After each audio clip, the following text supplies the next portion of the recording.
एक दिन फिरौन अपने कक्ष में आराम कर रहा था। आधी रात में उसने सपना देखा कि बनी इस्राइल की दिशा से एक विशाल आग का गोला आ रहा है जो पूरे मिस्र को जलाकर राख कर रहा है, लेकिन बनी इस्राइल के लोगों को कुछ भी नहीं हो रहा। यह स्वप्न देखकर फिरौन तुरंत जाग गया। फिरौन ने देर न करते हुए अगले दिन देश के विभिन्न हिस्सों से बड़े बड़े ज्योतिषियों को राज दरबार में बुलाया और अपने स्वप्न के बारे में बताया। फिरौन के इस स्वप्न का ताबीर करते हुए ज्योतिषियों में से एक ने कहा, जहांपना, आप नाराज न हो, भविष्य में हम आपकी मृत्यु देखते हैं। आप बहुत अधिक समय तक मिस्र के बादशाह नहीं रह पाएंगे, आपकी शक्ति पूरी तरह नष्ट हो जाएगी। यह सुनकर फिरौन बहुत गुस्से में आ गया और ज्योतिषी को डांटते हुए बोला, क्या कह रहे हो? मुझे शक्ति से बेदखल करने वाली कोई ताकत है क्या? तब ज्योतिषी ने कहा, बनी इस्राइल में से एक लड़का जिसका नाम मूसा है आपकी शक्ति समाप्त कर देगा। यह कहकर वे वहां से चले गए। कुछ दिन बाद फिरौन ने हमान से कहा, मिस्र के हर घर में यदि कोई लड़का बच्चा हो तो तुम अपनी सेना लेकर उसे मार डालो। फिरौन के आदेश पर हमान अपनी सेना के साथ मिस्र के हर घर में घुसकर बेटों को मारने लगा। तफसीरकारों के अनुसार इस तरह लगभग 80,000 बेटों की हत्या करने के बाद फिरौन ने फिर से मिस्र के सबसे बड़े ज्योतिषियों को गणना करने के लिए बुलाया। फिर ज्योतिषियों ने कहा, जहांपना,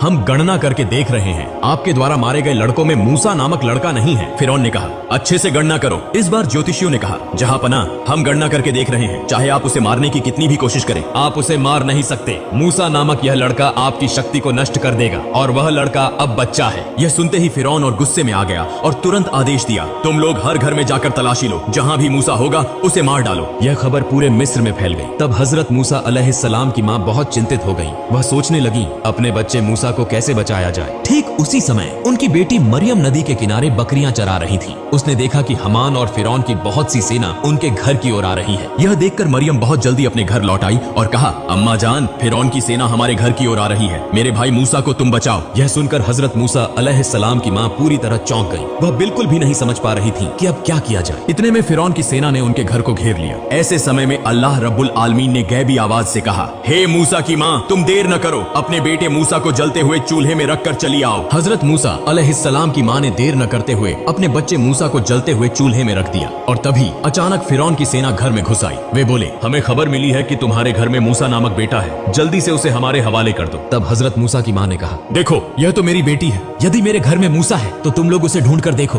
फिर उसके बाद फिरौन की सेना घर के इधर उधर हर जगह तलाशी लेने लगी, लेकिन कहीं भी कुछ नहीं मिला।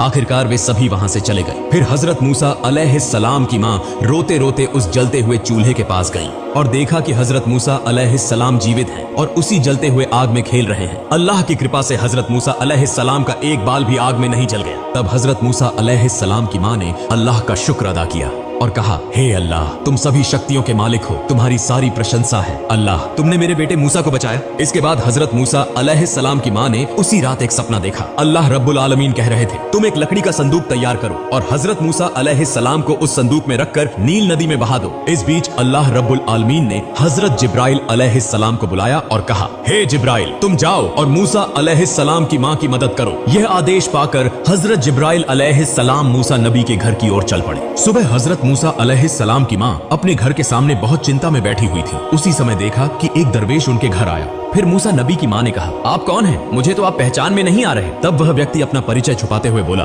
मैं एक बढ़ई हूँ, क्या आपको कोई लकड़ी का सामान बनवाना है? तत्क्षण मूसा नबी की माँ बोली, बिल्कुल, मुझे एक लकड़ी का संदूक बनवाना है। और इस तरह अल्लाह ताला ने उस दिन जिब्राइल अलैहिस्सलाम के माध्यम से मूसा अलैहिस्सलाम की माँ को संदूक बनाने में मदद की। फिर मूसा अलैहिस्सलाम को नील नदी में बहा दिया। अल्लाह की क्या कुदरत! नील नदी का प्रभाव जिस दिशा में बहता है, हजरत मूसा अलैहिस्सलाम का लकड़ी का संदूक उसके विपरीत दिशा में बहता रहा। इस तरह बहते बहते हजरत मूसा अलैहिस्सलाम का लकड़ी का संदूक फिरौन के राज दरबार के पास पहुंच गया। वहां फिरौन और उसकी पत्नी माँ आसिया और अन्य दासियां मौजूद थीं। जैसे ही उन्होंने संदूक देखा, माँ आसिया तुरंत आगे बढ़ी। माँ आसिया ने संदूक खोला और देखा कि उसमें एक सुंदर बच्चा पड़ा है। उसके मस्तक पर जैसे नूर का उजाला चमक रहा हो। इतना सुंदर बच्चा उन्होंने कभी नहीं देखा था। इसलिए बिना देर किए माँ आसिया ने मूसा अलैहिस्सलाम को अपनी गोदी में उठा लिया और फिरौन के पास जाकर बोली, देखिए कितना सुंदर बच्चा, इस बच्चे को मैं पालूंगी। यह सुनकर फिरौन ने कहा, नहीं, यह बच्चा शायद हमारा दुश्मन होगा, यह जरूर बनी इस्राइल में से कोई बच्चा होगा, इसे मैं मार डालूंगा। तब माँ आसिया ने कहा, क्या कह रहे हैं? अगर यह बनी इस्राइल का कोई बच्चा होता तो यह नदी के बहाव में उलटी दिशा में कैसे आया? इसे तो उस दिशा में जाना चाहिए था। यह तर्क सुनकर फिरौन ने कुछ नहीं कहा, बस इतना कहा, ठीक है, तुम इस बच्चे को पाल सकती हो। फिर माँ आसिया हजरत मूसा अलैहिस्सलाम को लेकर राज दरबार में प्रवेश कर गई। जब फिरौन ने मूसा अलैहिस्सलाम को अपनी गोदी में उठाया और उसे अपने बेटे की तरह प्यार करने के लिए, चूमने के लिए आगे बढ़े, उसी समय हजरत जिब्राइल अलैहिस्सलाम ने अल्लाह के आदेश पर उस छोटे से बच्चे के हाथ से इतनी जोर से फिरौन को थप्पड़ मारा कि राज दरबार कांप उठा। ऐसा लगा जैसे भूकंप शुरू हो गया हो। तब फिरौन के मन में संदेह उत्पन्न हुआ। वह मन ही मन सोचने लगे, यह बच्चा निश्चित रूप से सामान्य बच्चा